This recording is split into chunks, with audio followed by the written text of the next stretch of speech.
Raider Nation, and welcome to the Raiders Network. Today, we will be grading and going over the first week of the Raiders free agency. First, let's talk about the acquisition of Antonio Brown, one of the best receivers in the league, if not the best receiver. We acquired him for only trading away a 3rd round and a 5th round pick. This guy is going to be a true weapon for Derek Carr and a culture changer. I give this acquisition an A+.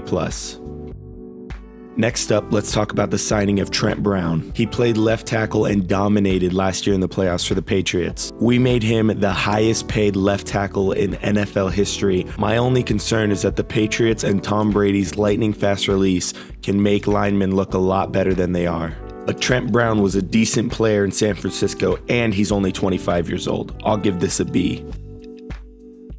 Next up is the signing of Tyrell Williams. He's a big-bodied receiver that can really stretch the field. He can also make those contested catches, and his route running isn't terrible. He's a fairly young player at 27 years old, and when Keenan Allen was out for the Chargers a couple years ago, he did amass over 1,000 yards. His contract is also team-friendly with no dead money after next year. I'll give this move a B+.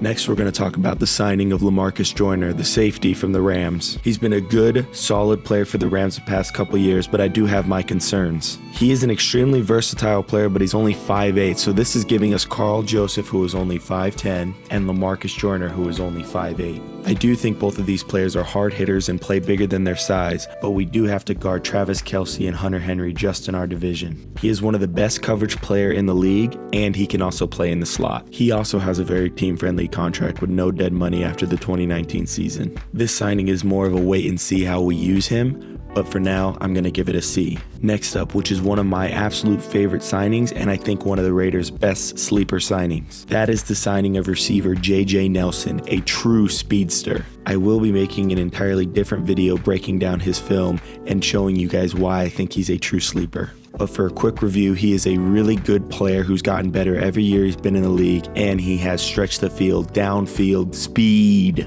We also got him on a very team-friendly contract for 1 year, $1 million, and I believe he will help the rest of the receiving corps shine because he's so dangerous over the top. I'm giving this signing an A. Alright, now let's speed through the rest of the Raiders' off-season moves. First, let's start with them trading Kelechi Osemele to the Jets for a 5th round pick. This was very much a cap casualty type of move, but it only saved us $10 million for a all-pro guard who had 1 down year due to injury. I like Kelechi Osemele, but I can see why they did it. I'll give this a B-. Next up is the re-signing of Dwayne Harris. He absolutely balled out for us on special teams and had one of the best kick returns I've ever seen. He's a true weapon for special teams. I'll give this one an A. Next up is the re-signing of safety Eric Harris. This guy came from the mud and is an absolute baller and great depth with good size. I'll give this one a B. Next up is the re-signing of Jonathan Hankins. This guy is an absolute run stuffer, a very good young D tackle, and I'm really happy with this re-signing. I'll give this a B+. We also brought back linebacker Jason Cabinda, who is a very good young linebacker who has a lot of room to grow. We also brought back Chaz Green, who was a decent backup player. I'll give this a B. We're also signing and bringing back Denzel Good. He's a good depth player with a lot of room to grow and possibly even our starter. I like this move and I will give it a B. We also signed defensive end Josh Morrow. This is more of a depth move, and also he worked with our defensive line coach, so he's going to help the other guys kind of understand his scheme better. I'll give this one a C.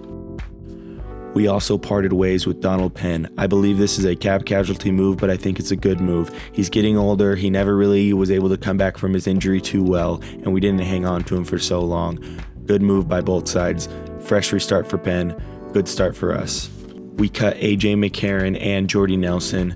I can understand that A.J. McCarron, he was due $5 million just for a backup role, and I do not like the Jordy Nelson move. I actually made an entire video about why I think it was a terrible idea that we cut Jordy Nelson.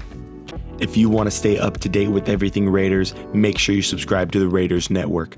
Go Raiders!